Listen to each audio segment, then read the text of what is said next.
Welcome to episode 2 of ECDO Study Group. Today I'm looking at Atlantis and whether this lost continent was real or simply a myth.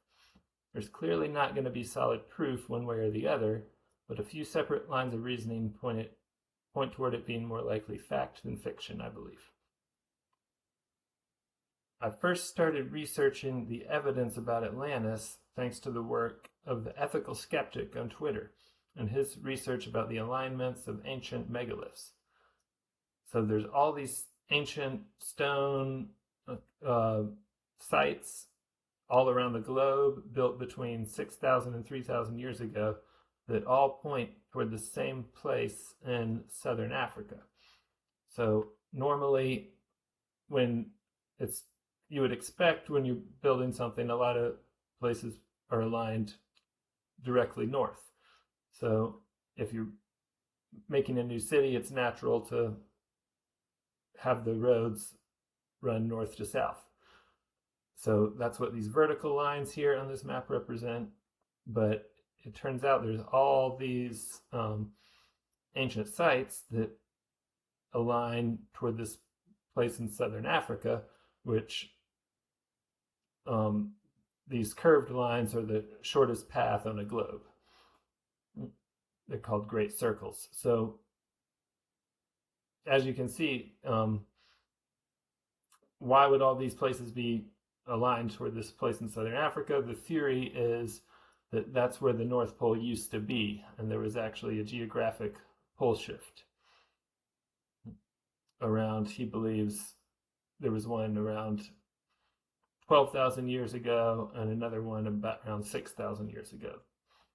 So if the ethical skeptic's work was the only thing pointing toward this, I wouldn't be making this video and would just recommend you listen to his interviews instead. He's got some really good ones on the channel Grimerica, which you should still listen to. But the reason I'm making the video is to point out there was another great author, Sri Yukteswar, who was writing 120 years ago and came to many of the same conclusions.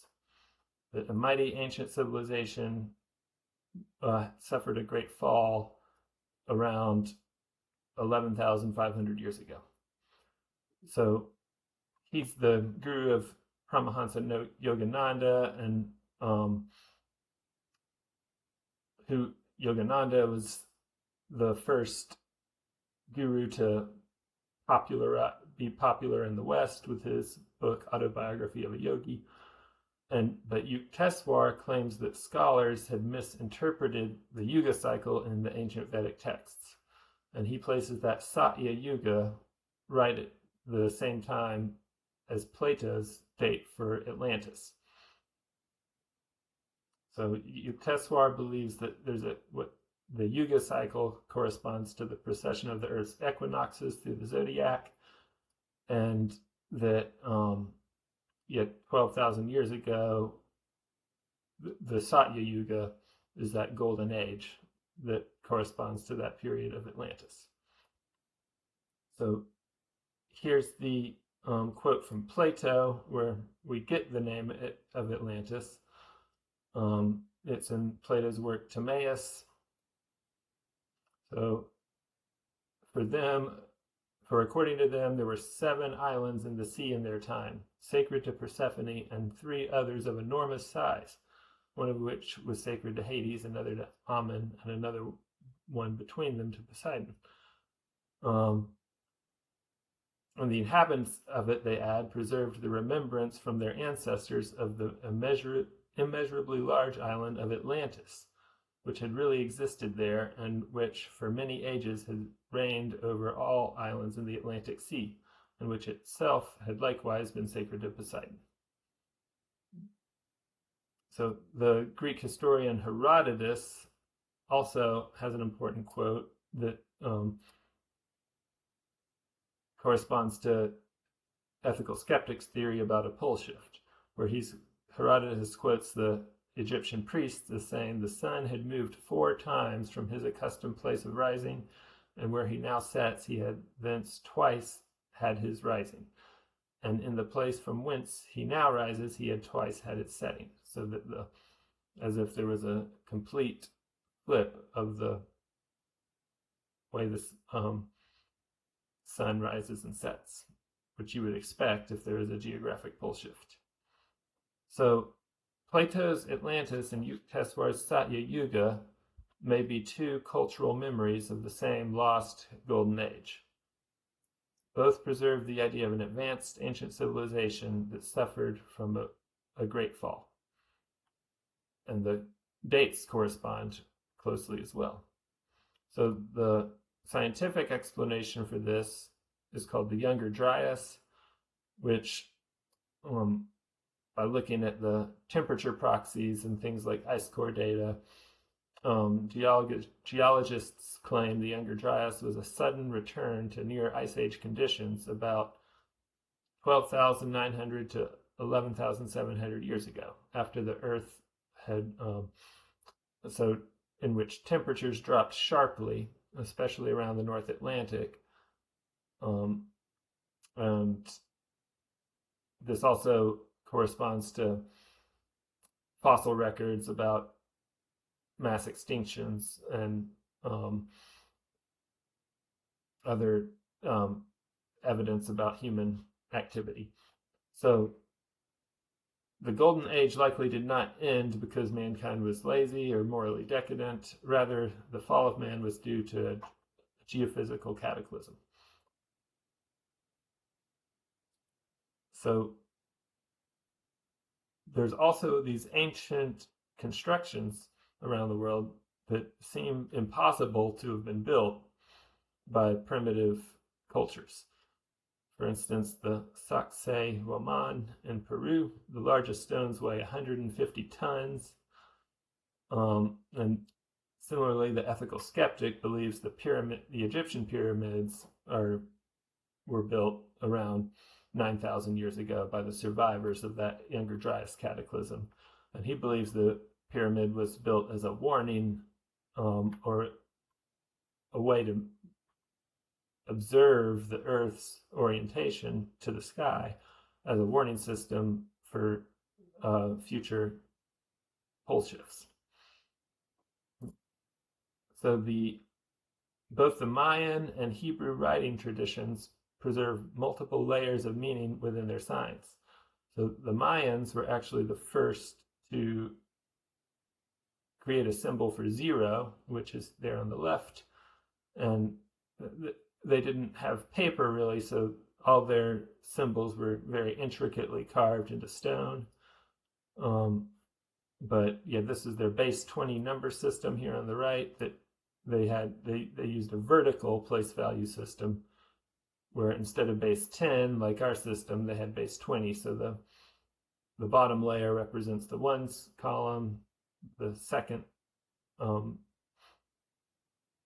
place value represents the number of 20s there are, and the third place value represents 400s. So 806 would be 2 plus 0 times 20 plus 1. And then that horizontal line represents 5, so plus 6. And so it's interesting that the Mayans had that advanced writing system, and also not many people know that the invention of the alphabet only occurred once in world history. It was invented by the Semitic slaves in Egypt around 1600 BC. So the alphabet was invented by those ancestors of the Hebrews, and all later alphabets were descended from this breakthrough or developed based on its model. So we don't normally think about what an amazing achievement the alphabet is. The alphabet is the most advanced, most abstract type of writing system. So every ancient civilization almost had some sort of writing system, but none of the others ever independently developed an alphabet. Chinese cuneiform, for example, is a logographic system, which means the symbols represent whole concepts. And ancient Mayan was called a syllabary, in which there was a separate symbol for each possible syllable. For example, ka would be a completely different symbol from ko, even though they both have the k sound there. So an alphabet system atomizes the information carried by speech, pushing that process of symbolic abstraction all the way. And like alchemy turns base matter into gold, the alphabet purifies the pictograms down to literal essence. So the image dies and is reborn as a letter.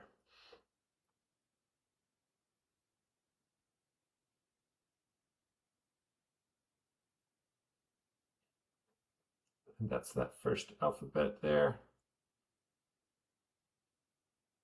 And so both the Mayans and those ancient Hebrews, who they took the symbols actually from the Egyptian hieroglyphs, but like I said, they took that process of abstraction all the way and created this proto-Sinaitic alphabet, which is the only time in world history that an alphabet was invented without being modeled off another alphabet. And so there's a lot of similarities between the Mayan and Egyptian glyphs. So Richard Casaro has done excellent research on this that I will link to in the description of the video. But you can see right there all the similarities between the two cultures.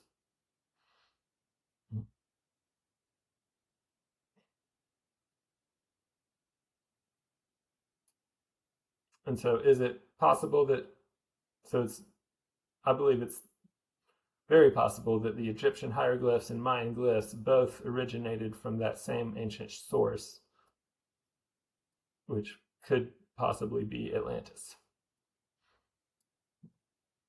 And similarly, there are temples around the world, and the ancient Mayan, the ancient Egyptian, and the Cambodian have very similar features to them. And this is these were built way before there could have been some sort of trade between them, because Mayan is there was no contact between the Mayans and the Egyptians.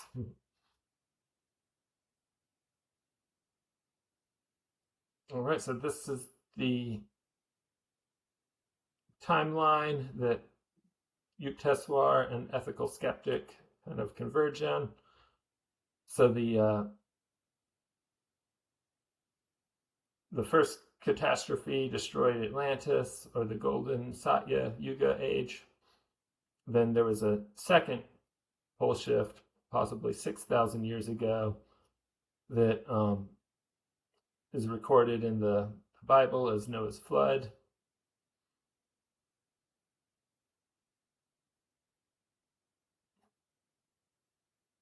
Okay, that AI generated timeline is a little off there. That 6,000 years ago should be up there. But but there's also something in the genetic record. There's a Y chromosome bottleneck. So that was a sharp reduction in male genetic diversity roughly 5,000 to 7,000 years ago. That's proven by the DNA evidence. And so there's lots of YouTube videos debating the cause of this reduction, but it's that same genetic signal that appears across many cultures around the globe at that time. And interestingly, there's no corresponding drop in X chromosome diversity, meaning that male reproductive lines collapsed far more severely than female lines. So many people may have died, but surviving groups likely protected or preserved more women for repopulation, while only a narrow set of male lineages survived, dominated, or were allowed to reproduce. And so that's the core thesis, that the ancient world was broken by a major pole shift event, that survivors encoded their knowledge in monuments, and possibly the alphabets and hieroglyphs around the world are possibly descended from that ancient civilization. So gradually our cultural memory of them became blurred and forgotten. Thankfully, it was recorded in Plato and the Vedic text, though, and science is only now rediscovering the evidence of that ancient Atlantean civilization.